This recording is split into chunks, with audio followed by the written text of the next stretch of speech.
प्रकार का उदाहरण महापुरुष देते हैं। चौके चूल्हे से लेके अध्यात्म की कहते हैं। कौन नहीं जानता इस बात को, इस साखी को। चलती चक्की देख कर दिया कबीर ने रोए और दो फाटक के बीच में साबुत बचा लिया। ये काल रूपी चक्की चली रही है दिन रात, जीव काल के मुंह में जा रहा है। लेकिन साहिब कहते हैं अरे चक्की चले तो चलने दे, पिस पिस आटा होए और जो कीले से लगा रहे तो बाल न बांका। जो उस नाम रूपी कील से लग जाता है तो काल भी पीछे हट जाता है। उस नाम की वो ताकत है। लेकिन हम नाम दीक्षा ले ले, कंठी पहन ले, सब कुछ कर ले और भजन ना करें। डॉक्टर से दवाई लिया और अलमारी में रख के ताला लगा दो, दवाई मत खाओ और दवाई खा लो फिर परहेज मत करो, तब भी आप ठीक होने वाले नहीं हैं। तो महापुरुषों ने कई प्रकार का उदाहरण दिया, प्रेरित किया और झगड़ा। हमें अपने जीवन का आत्म कल्याण करना है। भजन आपको हम सबको करना है। समय बहुत थोड़ा है और बीता हुआ पल कभी लौट कर वापस नहीं आता। तमाम तरह का उदाहरण महापुरुषों ने दिया। भूल से भी मूड गंवार अज्ञानी का संग मिल गया तो जिंदगी में थोड़ा बहुत किया था वो भी गया। दो लोग मिलते हैं तो करते क्या है? दो बहनें मिलती है तो करती क्या है? निंदा बुराई, मेरी सास ऐसी, मेरी ननद ऐसी, मेरा पति ऐसा, मेरा देवर ऐसा, मेरा ससुर ऐसा, यही बातें होती है। लेकिन भूल से भी हम भक्ति कर रहे, अभी भक्ति की चर्चा चल ही रही थी। ये भक्ति किसे कहते हैं? सरल कैसे, सरलता किसे कहते हैं? दया गरीबी, आप बता रहे थे, दया गरीबी बंदगी समताशील स्वभाव, इतने लक्षण साधु के कहे कबीर विचार। ये साधु के लक्षण बताए। तो भूल से भी मूड गंवार अज्ञानी का संग मिल गया तो जिंदगी में थोड़ा बहुत किया वो भी गया। कि ज्ञान घटे नर मूढ़ की संगत, ज्ञान घटे नर मूढ़ की संगत, मान घटे पर घर नित जाई, प्रीत घटे कुछ मांगन से, अरु नीर घटे वर्षारी दुआई, भूमि किए कछु पाप घटे, अरु रोग घटे कछु औषध खाई। शरीर के रोग में दवाई खाना पड़ेगा, पर झूठ कपट से जाप घटे, झूठ कपट से जाप घटे, अरु दुख मीठे गुरु के गुंगाई, दुख मीठे गुरु के गुंगाई। जिंदगी में थोड़ा बहुत किया था, एक आध माला करी थी वो भी गई। ज्ञान घटे नर मूढ़ की संगत, मान घटे पर घर नित जाई। रोज रोज किसी के घर नहीं जाना, ऐसा महापुरुषों ने कहा। जाओ, काम हो तो 1000 बार जाना, लेकिन बिना काम के, बिना बुलाए क्या कहेगा? कभी कभी जाओगे तो, अरे साहब बड़े दिन में पधारे, स्वागत है आपका। अरे रोज आ जाता है, आपका मान सम्मान कम हो जाएगा, ऐसा महापुरुषों ने कहा। ज्ञान घटे नर मूढ़ की संगत, मान घटे पर घर नित जाई, प्रीत घटे कुछ मांगन से। जरूरी नहीं कि आपकी जेब में 1000 रुपए होगा। किसी ने मांग लिया आपके मित्र ने कि मुझे जरूरत है, आपने नहीं दिया नहीं है, लेकिन आपके मित्रता में, आपके प्रेम में कमी हो जाएगा। अरे इतना बड़ा मकान है, इतनी नौकरी है, क्या 1000 रुपए नहीं होगा? तो इसे देना नहीं था, प्रेम में कमी हो जाएगी। प्रीत घटे कुछ मांगन से, और नीर घटे वर्षा ऋतु आई। बरसात का समय आता है, कुआं बावड़ी नल तालाब में अपने आप पानी कम हो जाता है। पुण्य किए कछु पाप घटे, और रोग घटे कछु औषध खाई। मैं पाप करता ही नहीं, मुझे पुण्य करने की क्या जरूरत। लेकिन सुबह से शाम तक हमारे कितने कर्म बन जाते हैं हमें नहीं मालूम, जाने ही अनजाने। हमने किसी को गाली गलौज किया, बच्चे ने एक कांच का गिलास फोड़ दिया और एक चाटा मार दिया उठा के। अरे साधु भया तो क्या भया, बोले नहीं विचार, हते पराई आत्मा जीव बांध तलवार। इतना कड़वा, इतना बोलता है, तेरे जीवा पर तो तलवार बंधी है। अरे मीठा बोल, प्रेम से बोल। प्रीत घटे कुछ मांगन से, और नीर घटे वर्षा ऋतु आई। पुण्य किए कछु पाप घटे, रोग घटे कछु औषध खाई। शरीर में तकलीफ है, बीमारी है, दवाई लेना ही पड़ेगा, तभी शरीर का रोग खत्म होगा।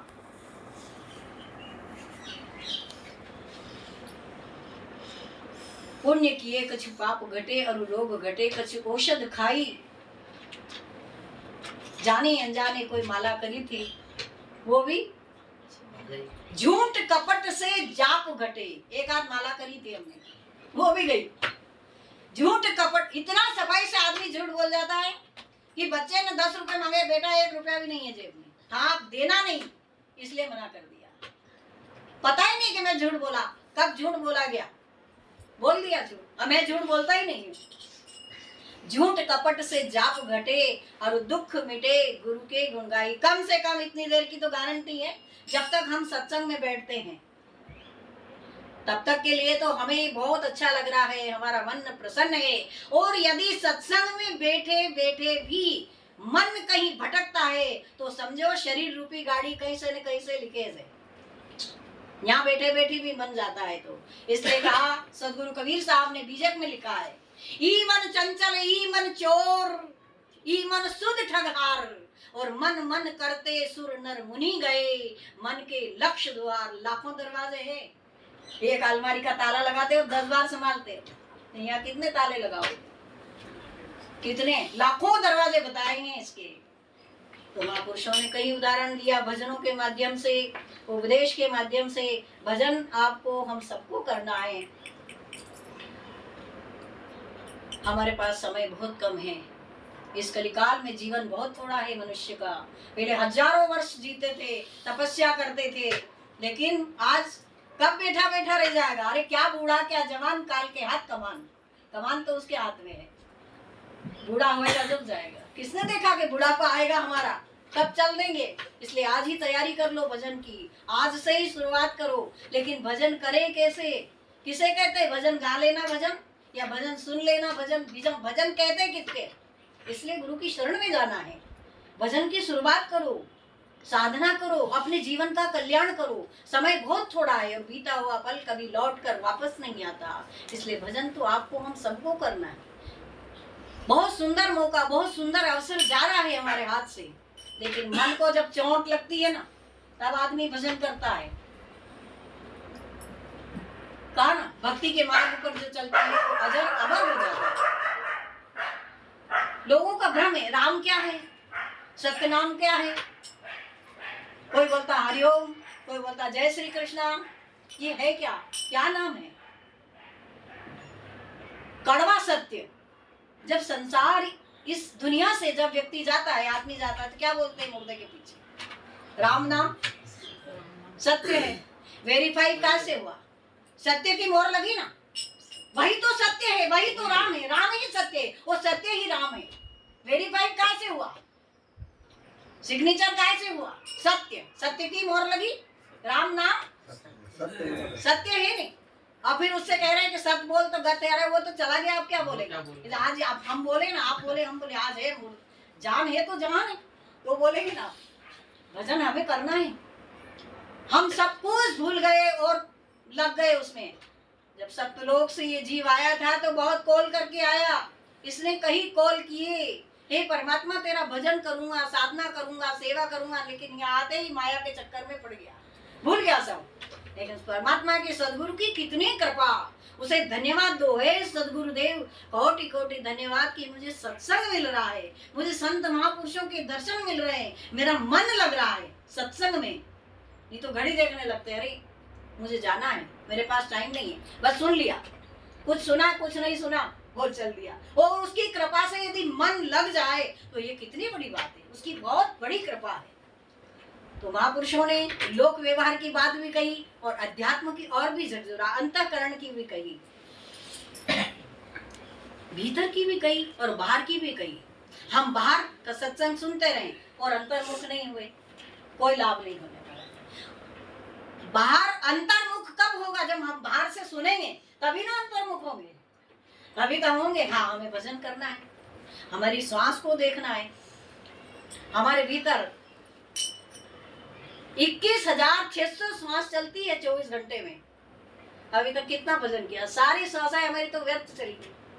और सांस रुक जाएगी तो सांस रुक जाएगी चलते चलते, सांस रुक जाएगी चलते चलते, शम्मा बुझ जाएगी जलते जलते, क्षमा बुझ जाएगी जलते जलते, दम निकल जाएगा, दम निकल जाएगा रोशनी का।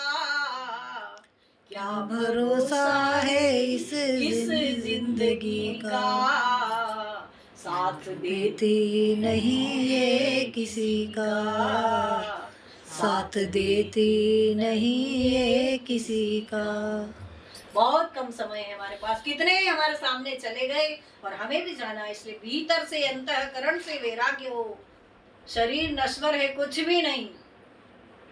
एकांत में बैठकर कभी कभी अपने आप से सत्संग किया करो। मैं दुनिया में क्यों आया, मेरे आने का कारण क्या?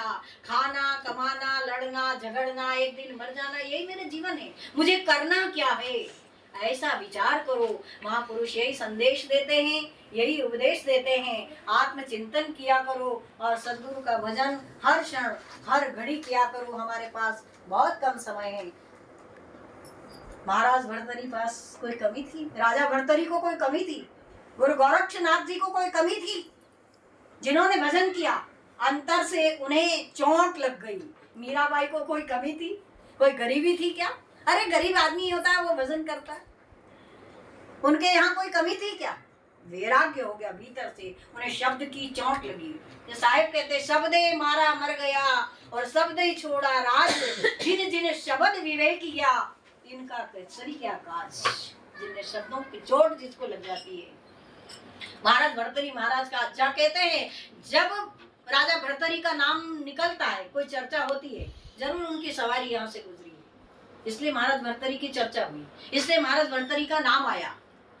सफल कवई महाराज भर्तरी थारी, ईश्वर के कारण योग फकीरी दारी। परमात्मा के कारण सब कुछ छोड़ दिया। लात मार क्या है? कुछ भी नहीं, मेरा शरीर जाने वाला है। और गोपी चंद जी महाराज जब स्नान कर रहे थे तो उनकी माँ ने कहा, कैसी माँ होगा वो, धन्य है उस माँ को। अरे बेटा तो कितना खूबसूरत, कितना अच्छा है, लेकिन ये कंचन जैसी जो काया तुझे मिली है ये भजन करने के लिए। तू साधना कर, भजन कर। ये महल अटारी, धन संपत्ति, राजपाट, रानियां, दास दासियां, ये तो सब यहीं रहने वाला है, सब छूट जाएगा एक दिन। लेकिन तू जब भक्ति करेगा, भक्ति के मार्ग पर चलेगा तो अजर अमर हो जाएगा। बेटा भजन करो, ऐसा उपदेश दिया महाराज भर्तरी। हम जब जाते हैं, जयपुर जाते हैं, जोधपुर जाते हैं, इन जगहों में जाते हैं तो राजा महाराजों के बड़े बड़े किले हैं, लेकिन उज्जैन का इतिहास देखो कि भर्तरी महाराज की गुफा है। उन्होंने गुफा में बैठकर साधना की। ये उज्जैन की खासियत है। हम उज्जैन में चक्र तीर्थ क्यों कहते हैं?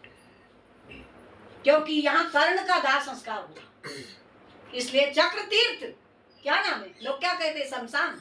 उज्जैन में क्या है? चक्र तीर्थ है। ये महाकवि कालिदास हुए। महाकवि कालिदास ने कैसी साधना की? एकदम मूर्ख था, अज्ञानी था। महाकवि कालिदास की आपने सुना होगा बहुत कुछ। एकदम मूर्ख, जिस डगाली पे बैठता था वही डगाल काट रहा था।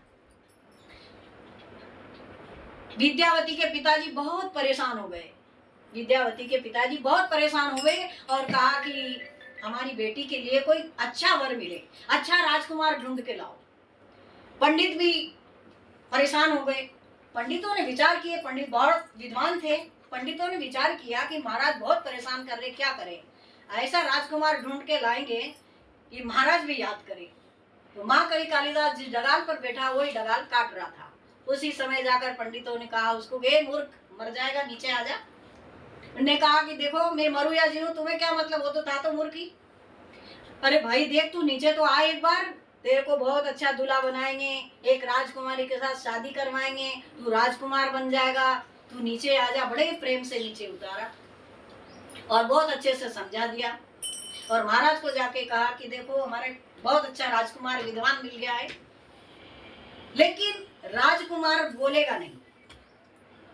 आपकी राजकुमारी से भी कहो कि वो भी बोले नहीं, मौन रहे, और उन दोनों जब प्रश्न उत्तर दोनों करेंगे तो हम उत्तर हम देंगे। कितने विद्वान थे पंडित। दोनों की कुर्सियां डाल दी आमने सामने, विद्यावती की और महाकवि कालिदास की। उसको समझा दिया कि देखो बोलना नहीं, चुप, मौन। उसने कहा बिल्कुल नहीं बोलूंगा। और राजकुमारी को भी कह दिया कि आप नहीं बोलोगे। जैसे ही दोनों की कुर्सियां डाली, राजकुमारी ने ऐसे किया, एक उंगली उठाई तो राजकुमार ने दो उठाई। उसने क्या सोचा मूर्ख ने कि ये राजकुमारी, ये लड़की मुझे ये कह रही है कि मैं तेरी एक आंख फोड़ दूंगा, लेकिन मैं तेरी दोनों फोड़ दूंगा। तो राजा ने पूछा बताओ क्या कह रहे हैं, राजकुमारी क्या कह रही और राजकुमार क्या कह रहे, बताइए आप। उन्होंने कहा देखो, राजकुमारी कह रही कि परमात्मा एक है, ईश्वर एक है, ब्रह्म एक है, लेकिन नहीं, राजकुमार कह रहे हैं एक ब्रह्म और एक माया, ब्रह्म और माया दो है। राजकुमारी एक उंगली उठाई, राजकुमार ने दो उठाई। पंडितों ने कितना सुंदर जवाब दिया कि ब्रह्म और माया दो है, कितना सुंदर जवाब दिया। फिर राजकुमारी ने ऐसे किया तो राजकुमार ने, कालिदास ने क्या सोचा कि ये कह रही कि मैं तुझे एक चाटा मारूं। तो राजकुमार ने, महाकवि कालिदास ने ऐसे किया, मैं तुझे एक घुसा मारूंगा।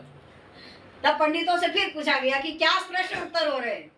तब पंडितों ने कहा कि देखो भाई, राजकुमारी कह रही है कि 5 तत्व है, लेकिन नहीं, 5 तत्व तो है ही, लेकिन एक पिंड है। ऐसा हमारे राजकुमार कह रहे, राजकुमार जो है ये बहुत विद्वान है, एक पिंड भी है। इस प्रकार से कई प्रश्न उत्तर हुए और पंडितों ने जवाब दिया, बड़े विद्वान थे, शादी करवा दी। उसके बाद जब महल में महाकवि कालिदास गया तो मूर्ख तो था ही, वो तो देख के बिल्कुल हक्का बक्का रह गया, पलंग के नीचे छुप गया और डरने लग गया, मैं कहाँ आ गया, क्या हो गया। तब राजकुमारी ने सोचा विद्यावती ने मेरे साथ बड़ा धोखा हुआ और तुरंत इसको बाहर निकाल दो, राज्य से बाहर हो जाए, ये मूर्ख है। महाकवि कालिदास किसी जंगल घोर बियाबान में एक वृक्ष के नीचे बैठे बैठे उस परमात्मा से प्रार्थना करी कि हे सदगुरुदेव, ऐसा मैंने क्या, मेरे जिंदगी में, मेरे जीवन में मैंने क्या पाप किया, मुझसे क्या गलती हुई, मैंने कब कहा कि मेरी शादी हो जाए, मैं राजकुमार बन जाऊं। मुझे कोई विद्वानों ने, पंडितों ने आके राजकुमार बनाया, राजकुमारी के पास ले गए, लेकिन आज मेरा कितना अपमान हुआ कि मुझे राज्य से बाहर निकाल दिया गया, क्या किया जाए। ऐसी जब प्रार्थना करी तो कहीं से एक संत आए, महात्मा जी ने सिर पर हाथ रखा महाकवि कालिदास के और कहा बेटा क्या हो गया।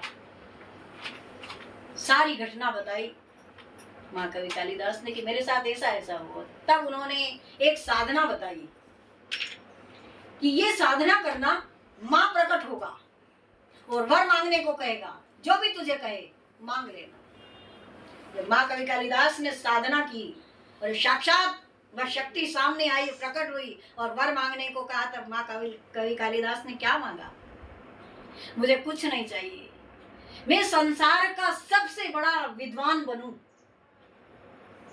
तब कहा जा, आज से तू मेरे ही नाम से जाना जाएगा, महाकवि कालिदास, काली का दास हुआ, है ना। और कहां पर कालिदास लाइब्रेरी नहीं है, कालिदास अकादमी, इतना बड़ा किया नहीं, मसी कागज छुयो नहीं, कलम गही नहीं हाथ, चारों जुग की वार्ता मुखई जनाई बात। कबीर साहब तो कहीं पढ़ने नहीं गए थे क्या जरूरत पढ़ने की, भीतर से, अंतःकरण से जिसे चोट लग जाती है, जिसके भीतर ज्ञान उत्पन्न हो जाता है, कहीं आपको वेशभूषा, बड़ी बड़ी जटा दाढ़ी बढ़ाने की और वेशभूषा करने की जरूरत ही नहीं है ना। भीतर से, अंतःकरण से वैराग्य उत्पन्न हो जाता है। बहुत सुंदर संदेश दिया महाराज भर्तृहरि ने, कैसी कमाई की। उज्जैन में हम लोग रहते हैं, क्या कितनी अच्छी जगह, लोग तरसते हैं ऐसे तीर्थ में। कहते हैं कि तीर्थ करने जाते हैं ना लोग, तो जब तक उज्जैन नहीं आते उनका तीर्थ पूर्ण नहीं होता है। ऐसी जगह हम रह रहे हैं, ये तपोभूमि है महापुरुषों की, यहाँ साधनाएं की है, बड़े बड़े महापुरुष हुए, राजा भर्तृहरि महाराज जैसे, गुरु गोरखनाथ, मच्छंदर पीर, कैसे महापुरुष यहाँ हुए।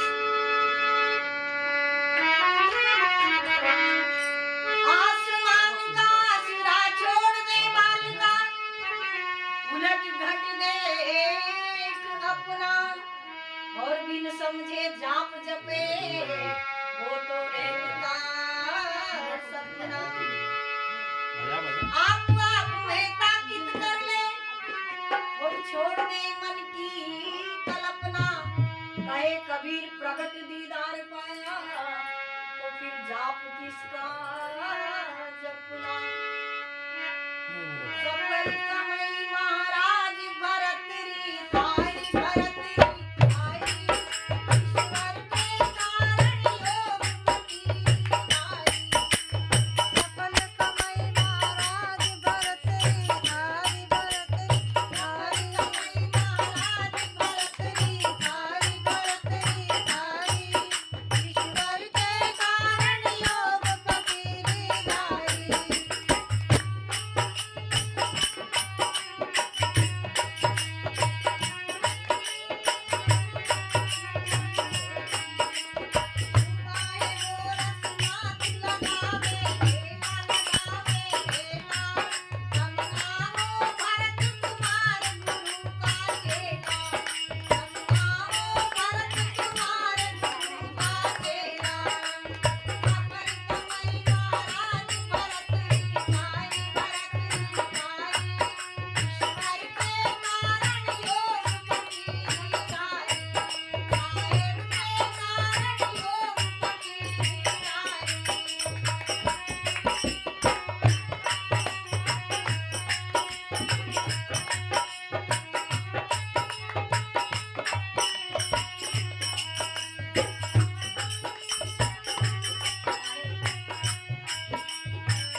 महापुरुष अपने पास सामने हुए हैं। ऐसा नहीं गृहस्थ आश्रम में कोई भजन नहीं कर सकता, बड़े बड़े महापुरुष हुए गृहस्थ आश्रम में, लेकिन परमात्मा से प्रेम स्नेह और भीतर से अंतःकरण से वैराग्य, किसी का कोई दिखावा नहीं, कोई मुझे संत कहे या भक्त कहे या मैं भजन कर रहा हूँ, उसकी कृपा, उसे धन्यवाद दो।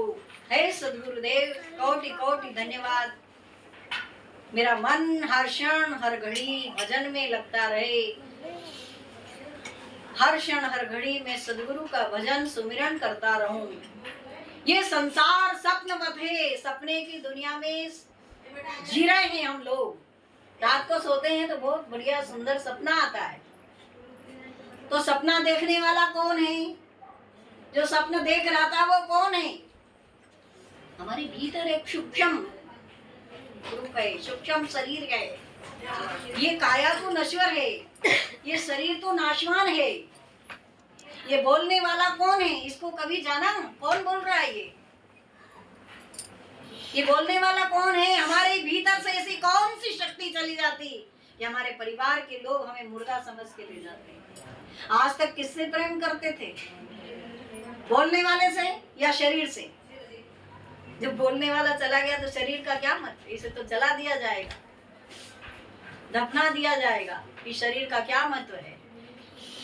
लेकिन हमने अपने स्वरूप को नहीं जाना, हम भीतर गए नहीं। हमारे पास इतने काम है, हम इतने उलझन में हैं, हम स्वयं को नहीं जान पाए आज तक। हमें स्वयं को जानना है, मैं कौन हूँ, मुझे क्या करना है, मैं दुनिया में क्यों आया हूँ। मुझे मेरी खबर नहीं, मकान के मालिक को नहीं जाना और मूर्ख मन में हुआ दीवाना। मैं मुझे नहीं जानता, दुनिया की खबर रखता हूँ। टेलीविजन के माध्यम से, अखबार के माध्यम से कहाँ बाढ़ आ रही है, कहाँ विस्फोट हो रहा है, कौन जीता है, कौन हारा है, कहाँ की सरकार क्या कर रही है, मैच में कौन जीत गया, कौन हार गया। एक सेकंड के लिए कोई टेलीविजन छोड़ने को तैयार नहीं है। लेकिन अपनी खबर नहीं, अपने भीतर कितनी बाढ़ आ रही है नहीं मालूम, ये देखना है। तो महापुरुषों ने अध्यात्म की गई, सपने की दुनिया में हम लोग सो रहे हैं। सपना सबको आता है। एक बार महाराज जनक को सपना आया, सपने में सोए, बड़ी गहरी नींद में सपना आया महाराज जनक को। क्या देखा कि राजपाट, धन संपत्ति, कुटुंब परिवार सब कुछ गया, कुछ भी नहीं है। और उनके राज्य पर किसी राजा ने चढ़ाई कर दी और कहा निकल जाओ, राज्य से बाहर हो जाओ। महाराज जनक के पास कुछ नहीं, एक वस्त्र को लेकर निकल पड़े।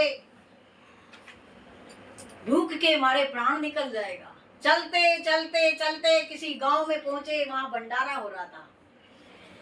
महाराज जनक ने कहा थोड़ा सा खाने के लिए मिल जाए, बहुत भूख लग रही है, थोड़ा ही मिल जाए, थोड़ा प्रसाद दे दो। लोगों ने कहा महाराज बहुत देर हो गई आपको आने में, थोड़ा जल्दी आ जाते, भोजन तो यहाँ बना था, लेकिन आज पता नहीं क्या हुआ, भोजन सब समाप्त हो गया, बर्तन मांज दिया और भंडार में जमा दिया गया। लेकिन हाँ, आज हमारे यहाँ खिचड़ी बनी थी, कहो तो ले आऊं। जैसे वह व्यक्ति खिचड़ी लेने के लिए गया तो देखा क्या कि जली हुई खिचड़ी की खुरचन बची थी। वही लेकर महाराज जनक के पास आया। जो ही महाराज जनक से कहा कि बर्तन भी नहीं है, हाथ की अंजलि फैलाओ। महाराज जनक ने हाथ की अंजलि फैलाई और वो जली हुई खिचड़ी की खुरचन जो ही रखी, जो कैसे बाल मंडराता हुआ आया, झपटा मारा, खिचड़ी हाथ से गिरी और महाराज जनक की नींद खुल गई। दास दासियां दौड़ कर आई, पसीने में लस्त-पस्त। महाराज जनक ने एक ही बात कही, ये सत्य या वो सत्य? अभी अभी जो मैं एक एक अन्न के दाने के लिए भटक रहा था, मुझे कोई थोड़ा सा खाने को दे दो, मेरे प्राण निकल जाएगा भूख से, मुझे कुछ मिल जाए। कहीं से मुझे मिला तो क्या मिला? जली हुई खिचड़ी की खुरचन मिली और वो भी बाज मंडराता आया, झपटा मारा, खिचड़ी हाथ से गिरी, नींद खुल गई। क्या है सच? और अब मैं अपने आप को मखमली गद्दों पर, दास दासियां, राजपाट, महल अटारी सब कुछ, तो क्या है? ये सत्य है या वो सत्य? महाराज जनक मौन हो गए, एक ही बात कहते थे जहां भी बैठते, ये सत्य या वो सत्य। लोगों ने कहा महाराज जनक पागल हो गए, इनको ऐसा सपना आया। सपने में आदमी कभी ऐसा सपना देख लेता है तो दिमाग खराब हो जाता।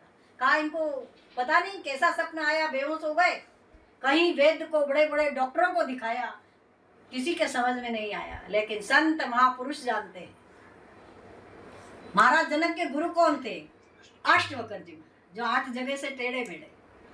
अष्टावक्र जी महाराज आए, महाराज जनक को बाहर बगीचे में सैर करने के लिए ले गए और उधर से गुरु महाराज आए, साष्टांग दंडवत प्रणाम किया। लोगों ने कहा महाराज क्या पता गुरुदेव महाराज जनक को क्या हो गया। अर्धरात्रि को स्वप्न आया और जैसे ही स्वप्न टूटा, पसीने में लष्ट-पष्ट एक ही बात बोलते, ये सच या वो सच। गुरुदेव अष्टवक्र जी महाराज जनक को एकांत में ले गए। राजन तुम्हें स्वप्न आया और सपने में तुम्हारा राजपाट, धन संपत्ति, दास दासियां सब चला गया, कुछ भी नहीं बचा, केवल एक वस्त्र।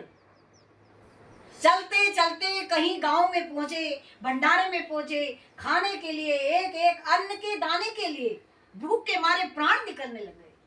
तुम्हें कहीं से मिला तो क्या मिला?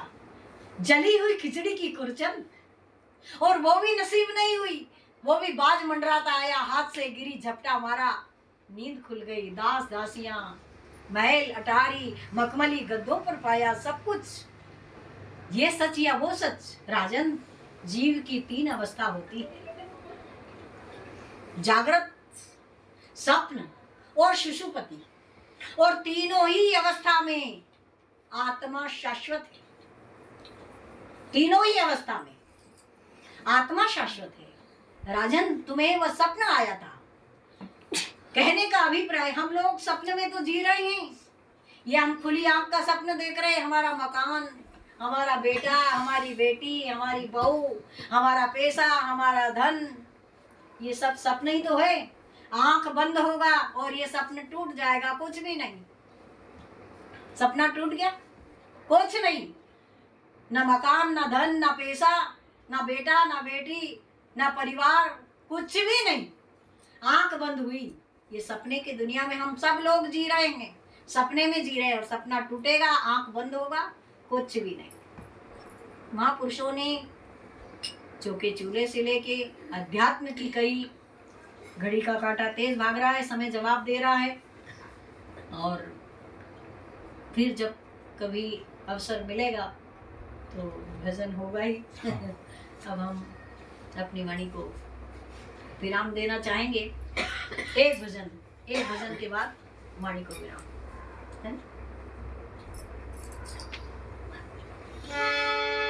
महापुरुषों ने साधना की, भजन किया। एक बार पंजाब की धरती पर सत्संग चल रहा था। जब कोई आता है ना सत्संग में, तो संतों के पास जब भी जाए तो फूल, फल, प्रसाद कुछ लेके जाना चाहिए, खाली हाथ इलावत आई, ऐसा गुरु महिमा में कहा है। सत्संग हो रहा था, कबीर साहब बैठे हुए थे, प्रवचन चल रहा था, बड़े बड़े संत महापुरुष बैठे थे। उसी समय गुरु नानक देव जी महाराज आए। उस सभा के भीतर संत रविदास जी महाराज भी विराजमान थे। उस दिन योग संयोग ऐसा मिला कि उस सत्संग में कोई प्रसाद लेकर नहीं आया। साहब ने कहा आज क्या बटेगा, प्रसाद ही नहीं, कोई भी प्रसाद लेकर नहीं आया। गुरु नानक देव जी महाराज की तरफ इशारा किया कि प्रसाद संगत में क्या बटेगा। नानक देव जी महाराज ने जेब में हाथ डाला तो एक तिल का दाना मिला। तिल जो मकर संक्रांति पे लड्डू बनाते हैं, ये साहब ने कहा कि इसी का प्रसाद बन जाए, घोटो इसको। तब उस समय गुरु नानक देव जी महाराज उस तिल का प्रसाद घोटने लग गए। हुआ क्या, घोटते घोटते नानक देव जी महाराज का ध्यान लग गया, और ध्यान में क्या देखा उन्होंने, तिल घोटत तारी लगी दिल दरिया के तीर, और नानक की संशय मिटी सदगुरु मिले कबीर। वाह, वाह वाह सदगुरु, वाह वाह कबीर गुरु पूरा है और नानक चरण की धुरा है। आज तक मैं समझता था कि भजन तो मैं ही करता, लेकिन आज तो सारा ही संशय दूर हो गया। क्या देखा ध्यान में, उसी की चर्चा इस भजन के भीतर है। वाह वाह कबीर गुरु पूरा है। ब्रह्मा विष्णु महेश चवर रुला रहे हैं। ऐसा गुरु नानक देव जी महाराज की समाधि लग गई। शब्द की चोट लगती है, भीतर से वैराग्य होता है तो समाधि लगने में देर नहीं लगती।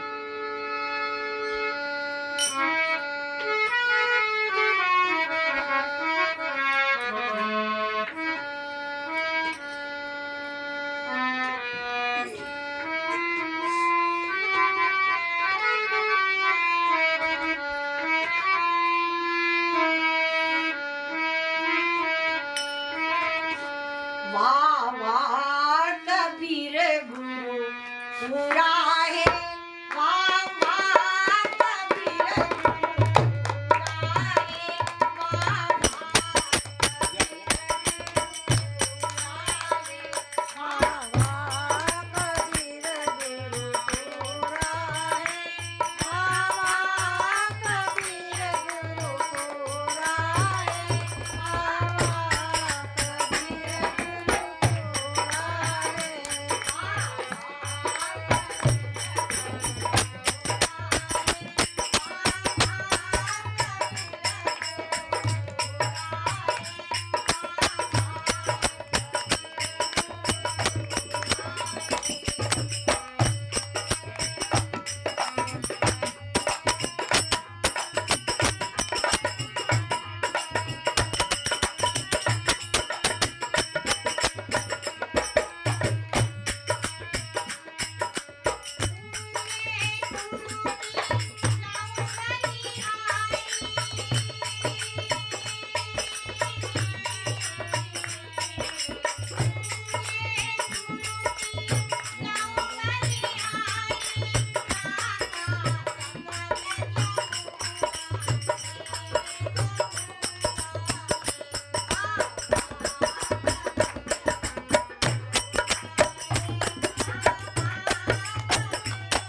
इन्हीं शब्दों के साथ वाणी को विराम।